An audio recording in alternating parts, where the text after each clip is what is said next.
बिस्मिल्लाहिर्रहमानिर्रहीम, अस्सलाम वालेकुम। खेलों की खबरों पर तबसरों और तज्जियों से स्कोर के एक और प्रोग्राम के साथ सैयद याह्या हुसैनी आपकी खिदमत में हाजिर है। टेस्ट क्रिकेट में सनसनीखेज मुकाबले कम ही देखने को मिलते हैं जब बैटिंग और बॉलिंग करने वाली टीमें मैच हथियाने के लिए अपने सारे गुर आजमाने लगती हैं। खेल की चौथी इनिंग्स में जो दबाव बर्दाश्त करना होता है, फतह उस टीम के कदम चूमती है और फैसला कुन मरहले में कभी पूरी टीम की काविश होती है और कभी एक खिलाड़ी बाजी पलट देता है। पिंडी क्रिकेट स्टेडियम रावलपिंडी में विकेटकीपर मोहम्मद रिजवान की टेस्ट क्रिकेट में पहली सेंचुरी की बदौलत जहां पाकिस्तान को बड़ा हदफ मुकर्रर करने का मौका मैसर आया, वहीं जनूबी अफ्रीकी बल्लेबाज खासकर मार्करम की सेंचुरी ने जनूबी अफ्रीका को रिकॉर्ड फतह के करीब कर दिया था। लेकिन फास्ट बॉलर हसन अली, जिनकी टेस्ट क्रिकेट में 2 साल बाद वापसी हो रही थी, उन्होंने शानदार परफॉर्मेंस का डंका बजाकर अपनी वापसी का भरपूर ऐलान किया है। 5वें दिन पाकिस्तान की फतह उनकी शानदार बॉलिंग की मरहून मिन्नत रही, अगर ये कहा जाए तो गलत नहीं होगा। पिंडी क्रिकेट स्टेडियम रावलपिंडी में आईसीसी टेस्ट चैंपियनशिप के दूसरे टेस्ट के 5वें दिन जनूबी अफ्रीका को फतह के लिए 243 रन दरकार थे और मार्करम और वेंडर डॉसन की पार्टनरशिप रिकॉर्ड फतह हासिल करने के लिए जिद्दोजहद कर रही थी। लेकिन 5वें दिन खेल के सिर्फ 2 गेंदें ही हुई थी कि तीसरी गेंद पर हसन अली ने वेंडर डॉसन को पवेलियन भेज दिया। वो सिर्फ 2 रन की कमी से निफ सेंचुरी न बना सके और फाफ डुप्लेसी भी हसन अली की रिवर्स स्विंग का वार सह न सके। 2 विकेटें जल्द गिरने के बाद मार्करम और बबूमा ने विकेट पर ऐसा क़याम किया कि लगा पाकिस्तान के खिलाफ सबसे बड़ा हदफ हासिल करने का रिकॉर्ड बन जाएगा। फिर भला हो हसन अली का, जिन्होंने 106 रन की शराकत का खात्मा अपने शानदार ओवर में लगातार 2 गेंदों से कर दिया। मार्करम 108 और कप्तान डिकॉक बगैर कोई रन बनाए पवेलियन लौट गए और हसन अली ने पहली मरतबा टेस्ट क्रिकेट के एक मैच में 10 विकेटों का हुसूल भी यकीनी बना लिया और मैच के बेहतरीन खिलाड़ी करार पाए। शानदार कारकर्दगी का मुजाहरा किया है दाएं हाथ से तेज़ गेंद करने वाले हसन अली, जिन्होंने सीरीज़ में 12 विकेटें हासिल की। पाकिस्तान की शानदार कारकर्दगी, पाकिस्तान के test fast bowler Hasan Ali की 2 साल बाद टेस्ट क्रिकेट में उम्दा कारकर्दगी पर गुफ्तगू करने के लिए चलेंगे सीधा लाहौर, जहां test fast bowler Abdul Rauf हमें ज्वाइन कर रहे हैं। रऊफ़ खुशामदीद कहेंगे। पहले जानने की कोशिश करूँगा कि पाकिस्तान टीम की जीत, जनूबी अफ्रीका की 5वें दिन शिकस्त में आपको फास्ट बॉलिंग कैसी लगी? जी डेफिनेट पाकिस्तान क्रिकेट के लिए एक बड़ा दिन है और शानदार दिन है। पाकिस्तान को बड़ी अच्छे तरीके से ये विक्ट्री मिली है और एक बड़ी टीम के ख़िलाफ़ मिली है जिसको पाकिस्तान की क्रिकेट को काफ़ी अरसे से इंतज़ार था। तो ये बड़ी पॉजिटिव न्यूज़ है। इसमें जितना क्रेडिट है तमाम पाकिस्तान के जो फास्ट बॉलर्स हैं, ऑलराउंडर फ़हीम अशरफ, फ़वाद आलम और बाकी जितने भी बैट्समैन हैं, उनको जाता है कि जो पिच थी वो डेफिनेट एक डिफ़िकल्ट पिच थी और दोनों टीमों के लिए ही डिफ़िकल्ट थी क्योंकि उसमें बॉल अनइवन रह रहा था। मगर जिस तरह आपने बात की अभी पाकिस्तान के फास्ट बॉलर्स की, तो इनको स्पेशली आइडिया यहाँ पर कराची में और पंजाब में जो ड्राई विकेटें होती हैं उन पर किस तरह की बॉलिंग की जाती है और रिवर्स किस तरह की जाती है, तो उसका बड़ा बेहतरीन तरीके से एडवांटेज हासिल किया हसन अली ने और शाहीन आफरीदी ने। तो मेरा ख्याल है कि जो हसन अली की बॉलिंग की आप जितनी भी तारीफ़ की जाए कम है, क्योंकि एक लंबे अरसे के बाद किसी भी फास्ट बॉलर ने पाकिस्तान की जानिब से 10 विकेटें हासिल की और एक बड़ा ये एक रिकॉर्ड साज ये एक लम्हा था हसन अली के लिए और उनका नाम उन बॉलर्स की फहरिस्त में शामिल हो चुका है जिन्होंने पाकिस्तान के लिए टेस्ट क्रिकेट में 10 विकेटें हासिल की हैं। तो मैं उनकी जितनी भी तारीफ़ की जाए कम है। डोमेस्टिक क्रिकेट में बड़ी शानदार उन्होंने परफॉर्मेंस दी और स्ट्रेट अवे वो पाकिस्तान टीम में सेलेक्ट हुए और उन्होंने वहाँ पर परफॉर्म करके पाकिस्तान को मैच जितवाया। कोई शक नहीं है इसमें रऊफ़, बिल्कुल बजा फरमाया आपने और हसन अली की कारकर्दगी की जितनी तारीफ़ की जाए और वो कम है। पाकिस्तान की पिंडी क्रिकेट स्टेडियम रावलपिंडी में जीत पर मज़ीद गुफ्तगू करेंगे। हमारे साथ अब्दुल रऊफ़ लाहौर से मौजूद रहेंगे एक ब्रेक के बाद।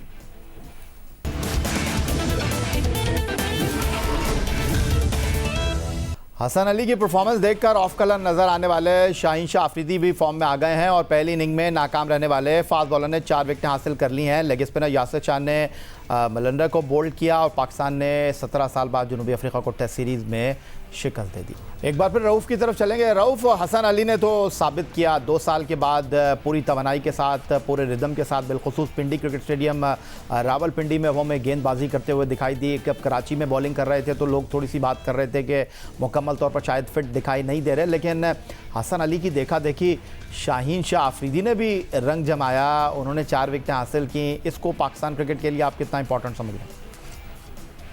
जी बिल्कुल, बहुत पॉजिटिव न्यूज़ है कि पाकिस्तान के जो प्रीमियर फास्ट बॉलर थे हसन अली, जो कि पीछे 2-4 साल काफ़ी डोमिनेट करते रहे इंटरनेशनल क्रिकेट में, और चैम्पियन ट्रॉफी में आपको याद होगा कि उन्होंने बड़े अच्छे तरीके से पाकिस्तान के लिए बॉलिंग की थी और पाकिस्तान की जो चैम्पियन ट्रॉफी में फतह थी उसमें काफ़ी हद तक उनका किरदार था। उसके बाद भी वो काफ़ी अर्से तक वो इंटरनेशनल रैंकिंग में अच्छे नंबर्स पर बरकरार रहे।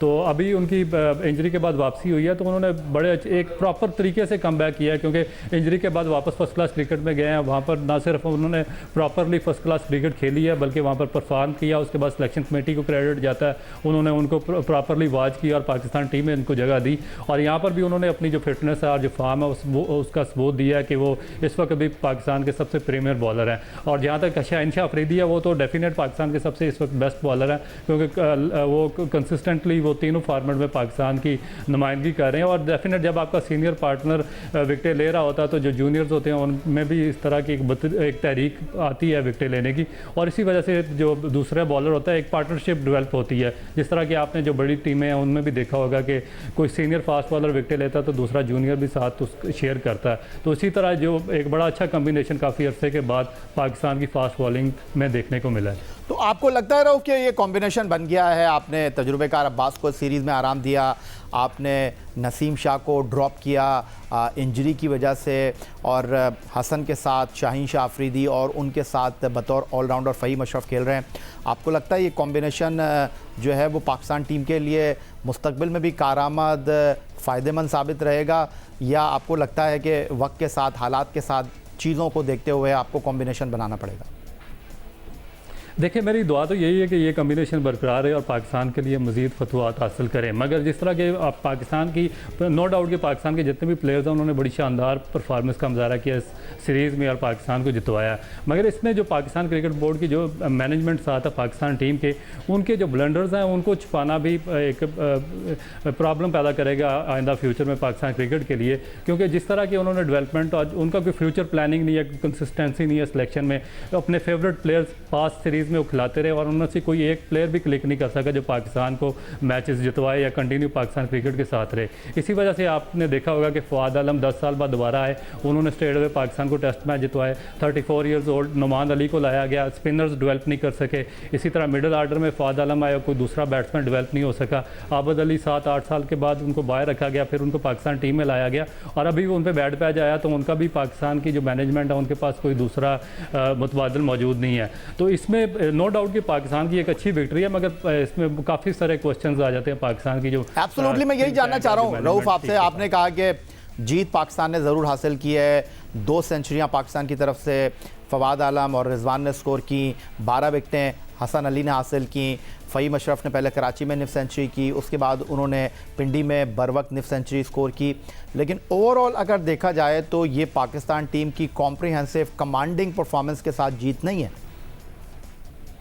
देखिए, कमांडिंग पोजीशन में जीत आप उसी सूरत में उसको कह सकते हैं कि जब आप इस जीत का तसलसल दूसरे मुल्क में भी बरकरार रख सकें, जो फॉरेन टूर्स हैं आप में आपके उनमें भी बरकरार रख सकें।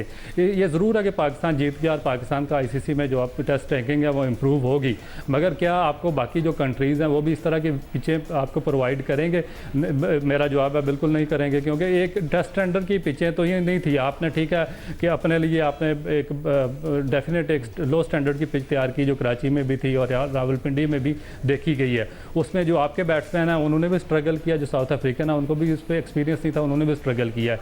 मगर अगर आपने लॉन्ग टर्म पॉलिसी तैयार करनी है पाकिस्तान क्रिकेट के लिए और फ्यूचर प्लान बनाना और एक डेवलपमेंट का अमल स्टार्ट करना पाकिस्तान का, तो उसमें आपको जो एक बेहतर जो पिचें हैं वो तैयार करनी पड़ेंगी और आपको एक इवन अपॉर्चुनिटी दूसरी टीमों को भी देना पड़ेगी ताकि आप जो फॉरेनर टूर हैं वहाँ पर बाहर जाकर आप उनका प्रॉपरली मुकाबला कर सकें।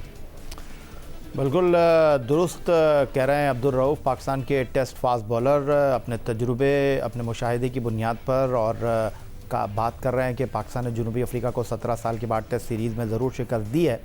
बट रऊफ को लगता है कि पाकिस्तान क्रिकेट बोर्ड को इस जीत के बाद बहुत कुछ सीखने की, बहुत मनसूबाबंदी करने की ज़रूरत है। मज़ीद गुफ्तगू अब्दुल रऊफ से एक ब्रेक के बाद।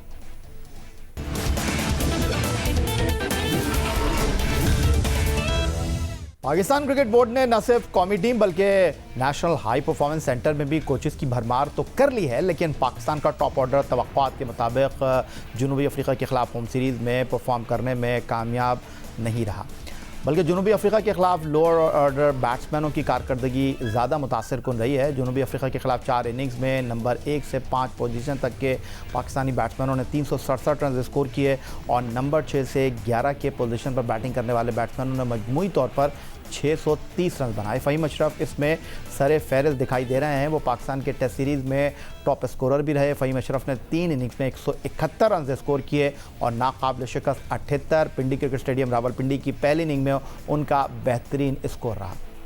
जीत ज़रूर हासिल की है टीम पाकिस्तान ने, लेकिन अब्दुल रऊफ़ लाहौर स्टूडियो से हमारे साथ मौजूद हैं। रऊफ़, जो पाकिस्तान के टॉप बैट्समैन हैं 367 रन करते हैं, जो पाकिस्तान का लोअर ऑर्डर बैट्समैनों का एक ग्रुप है वो सीरीज़ में 630 रन स्कोर कर सकता है, तो ये आपको अलार्मिंग सिचुएशन लगती है या आपको लगता है कि ऊपर वाले नहीं कर रहे तो नीचे वालों ने जिम्मेदारी पूरी कर दी? बिल्कुल नहीं, क्योंकि इस तरह का ये एक्सपेक्टेड है, क्योंकि जब तक आपका जो डोमेस्टिक और ग्रास रूट स्ट्रक्चर है वो स्ट्रांग नहीं होगा तो बैट्समैन का आना बड़ा मुश्किल हो जाएगा। क्योंकि आप देखें कि जो आपको फ़वाद आलम को 10 साल के बाद दोबारा उसको पाकिस्तान के लिए टेस्ट सीरीज़ में सेलेक्ट करना पड़ा, आपकी मजबूरी था कि आपको असद शफीक अगर वो आउट ऑफ फॉर्म थे, वो बाहर हुए, तो उनकी रिप्लेसमेंट पर आपके पास पिछले 10 साल में आपकी डोमेस्टिक से कोई प्लेयर नहीं निकला, तो आपको मजबूरन फ़वाद आलम को वापस लाना पड़ा। हालाँकि वो पाकिस्तान टीम की जो फर्स्ट चॉइस नहीं थे। इसी तरह जो आबिद अली हैं वो पिछले 7-8 साल से परफॉर्म कर रहे थे और मुसलसल उनको निगलेक्ट किया जा रहा था। उनको 8 साल बाद वापस इसलिए लाना पड़ा कि आपके पास मुतबादल कोई ओपनर तैयार नहीं हो सका। आपने 2 ओपनर्स ट्राई किए मगर वो भी पीछे 3-4 सीरीज़ में कंसिस्टेंट उनका फेलियर रहा और उसके बाद फिर आपको वापस आबिद अली। अब आबिद अली और इमरान भट्ट जो हैं आपके सबसे टॉप परफॉर्मर है डोमेस्टिक के, मगर आपकी पिचों का वो मेयार है पाकिस्तान में जो फर्स्ट क्लास क्रिकेट आपने करवाई है पिछले 2-3 साल में, कि उसमें जो आपके टॉप बैट्समैन है वो इंटरनेशनल स्टैंडर्ड के म्यार पर पूरा ही नहीं उतर रहे। तो इसमें दोबारा एक उनको रिवाइज़ करना पड़ेगा अपना डोमेस्टिक स्ट्रक्चर और फर्स्ट क्लास स्ट्रक्चर, फिर जाकर इनके पास प्रॉपरली प्लेयर्स और बैट्समैन। ओपनर्स की आप बात कर रहे हैं तो इस सीरीज़ के 4 इनिंग्स में 2 टेस्ट मैचों में इमरान भट्ट और आबिद अली जनूबी अफ्रीका के खिलाफ सीरीज़ में अगर मैं ये कहूँ बुरी तरह नाकाम रहे। उनके आदाद शुमार तो यही खुलासा कर रहे हैं। इमरान भट्ट जनूबी अफ्रीका के खिलाफ 4 इनिंग में सिर्फ 36 रन बना सके, जहाँ उनका बेहतरीन स्कोर 15 रन रहा और एक मरतबा वो 0 पर पवेलियन लौटे। आबिद अली जो न्यूजीलैंड से सीरीज़ में परफॉर्म नहीं कर सके थे, वो यहाँ भी कुछ नाकाम ही दिखाई दिए हैं। 4 इनिंग में सिर्फ 33 रन उन्होंने स्कोर किए, उनका बेहतरीन स्कोर 13 रन रहा। तो रऊफ़, ये ओपनर्स की कारकर्दगी है। इमरान भट्ट तो पहली मरतबा खेल रहे थे, 36 रन उनके 33 रन बनाने में कामयाब रहे हैं तजुर्बेकार आबिद अली। तो क्या आपको लगता है इस परफॉर्मेंस पर वो जिम्बाब्वे के दौरे पर जा सकेंगे?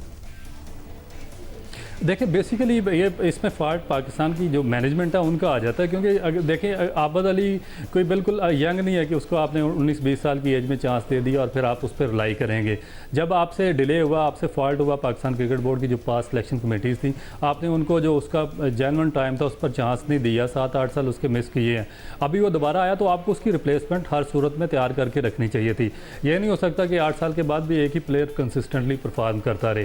तो इसमें फेलियर इनका है कि इन्होंने जो 2 लड़के जिस तरह के इमामुल हक थे और शान मसूद थे उनको इन्होंने तैयार किया, और जो डोमेस्टिक के परफॉर्मर थे उस दौर में जिनमें उमर सदीक था, जिशान मलिक था और उसके अलावा अब दूसरे एक जैन अब्बास थे खानेवाल के, इनको कम्प्लीटली निगलेक्ट किया गया और उनको कोई चांस नहीं दिया गया। अब वो तो टोटली सीन से आउट हो चुके हैं। जिनको आपने ओबलाइज किया था वो कंसिस्टेंटली फेल हो चुकी हैं। उनकी जगह पे अब आबिद अली और इमरान भट्ट को लाए हैं। इमरान भट्ट इंटरनेशनल स्टैंडर्ड के म्यार पर अभी तक पूरा उतरने में नाकाम रहे हैं, जबकि आबिद अली की परफॉर्मेंस डिक्लाइन का शिकार है और इनके पास उसका मुतबादिल नहीं है। तो ये चीज़ें हैं जो पाकिस्तान क्रिकेट बोर्ड को देखनी चाहिए और उनके जो अरबाब इख्तियार हैं उनको। अब्दुल रऊफ़ लाहौर स्टूडियो से हमारे साथ मौजूद हैं और हम ओपनर्स की बात कर रहे हैं। इमरान भट्ट ने 36 रन किए, 33 रन आबिद अली ने स्कोर किए, लेकिन इमरान भट्ट बतौर ओपनिंग बैट्समैन तो तवक्कुआत पर पूरे नहीं उतरे, लेकिन ग्राउंड में बतौर फील्डर स्लिप में उनकी कारकर्दगी शानदार रही। अगर ये कहा जाए तो ये कहना गलत नहीं होगा। उन्होंने शानदार फील्डिंग का मुजाहरा किया। वो पाकिस्तान की जानिब से मोहम्मद रिजवान के साथ दूसरे खिलाड़ी रहे जिन्होंने सीरीज़ में 6 कैचेस पकड़े। रऊफ़ पहली बार खेल रहे थे। इमरान भट्ट न्यूजीलैंड के दौरे पर टीम के साथ थे, वहाँ उनको मौका नहीं मिला। यहाँ पर एक बैट्समैन की हैसियत से तो वो ज़्यादा अच्छी कारकर्दगी नहीं दिखा सके, लेकिन थोड़ा सा नाइंसाफ़ी के मुतरादिफ होगा अगर पहली सीरीज़ में उनका तकाबली जायज़ा लेने लगे हैं, उनकी टेक्निक पर बात करने लगे हैं, उनकी कारकर्दगी पर सवालात उठाने लगे हैं। हाँ, ये ज़रूर कह सकते हैं कि उनको अच्छा खेलना चाहिए था। उनकी बल्लेबाजी पर तो हमने बात कर ली, लेकिन एक फील्डर की हैसियत से ख़ास तौर पर स्लिप में उन्होंने अहम मौक़ों पर अच्छे कैचेस लिए, और स्लिप में अगर हम बात कर रहे हैं तो वो स्टैंडर्ड हमें न्यूजीलैंड, इंग्लैंड में दिखाई नहीं दिया, लेकिन इमरान भट्ट की स्लिप में मौजूदगी और उनकी कैचिंग की सलाहियत ने इस सीरीज़ में पाकिस्तान की जीत में किरदार तो अदा किया है। बिल्कुल आपने दुरुस्त कहा, और देखें कि ये भी नाइंसाफ़ी होगी कि अगर आप इतने बड़े डोमेस्टिक परफार्मर को एक या दो सीरीज़ के बाद ड्रॉप कर दें, क्योंकि उनकी कंसिस्टेंट परफार्मर है पाकिस्तान की डोमेस्टिक क्रिकेट में, और जो उनकी फील्डिंग है वो भी आउटस्टैंडिंग रही है, और स्पेशली जो लो कैचेस स्लिप में उन्होंने पकड़े हैं वो बहुत ही शानदार थे। तो मेरा ख्याल है कि वो एक आउटस्टैंडिंग फील्डर है, और उनको मज़ीद जिस तरह के पास्ट में इमामुल हक या शान मसूद को काफ़ी ज़्यादा चांसेस वगैरह दिए हैं इस मैनेजमेंट ने, तो उनको भी इसी तरह ओब्लाइज करना चाहिए। मे बी कि आगे फ्यूचर में पाकिस्तान के लिए एक बेहतर प्रॉस्पेक्ट साबित हो सकें। लाहौर स्टूडियो से हमें ज्वाइन किया था test fast bowler Abdul Rauf ने। पाकिस्तान ने जनूबी अफ्रीका के ख़िलाफ़ 2 टेस्ट पर मुश्तमिल ICC टेस्ट चैम्पियनशिप की इस सीरीज़ में 2-0 से कामयाबी अपने नाम की है, और अब पाकिस्तान और जनूबी अफ्रीका की क्रिकेट टीमों के दरमियान 3 T20 मैचों की सीरीज़ मुनक्किद होगी, जिसके मुकाबले कदाफ़ी स्टेडियम लाहौर में 11, 13 और 14 फरवरी को मुनक्किद होंगे। यही आज का हमारा प्रोग्राम था। ट्विटर पर आप मुझे फॉलो कर सकते हैं, फेसबुक पर हमारा पेज score.geo-news, जहां जाकर आप इस प्रोग्राम के क्लिप्स एक बार फिर देख सकते हैं, और आप हमें ईमेल कर सकते हैं, अपनी राय से आगाह कर सकते हैं score@geo.tv पर। इस दुआ, इस उम्मीद, इस तवक्को के साथ कि पाकिस्तान में खेल और खिलाड़ी तरक्की करते रहें, सैयद याह्या हुसैनी को स्कोर की पूरी टीम के साथ अगले प्रोग्राम तक के लिए इजाज़त दीजिए। अल्लाह हाफ़िज़।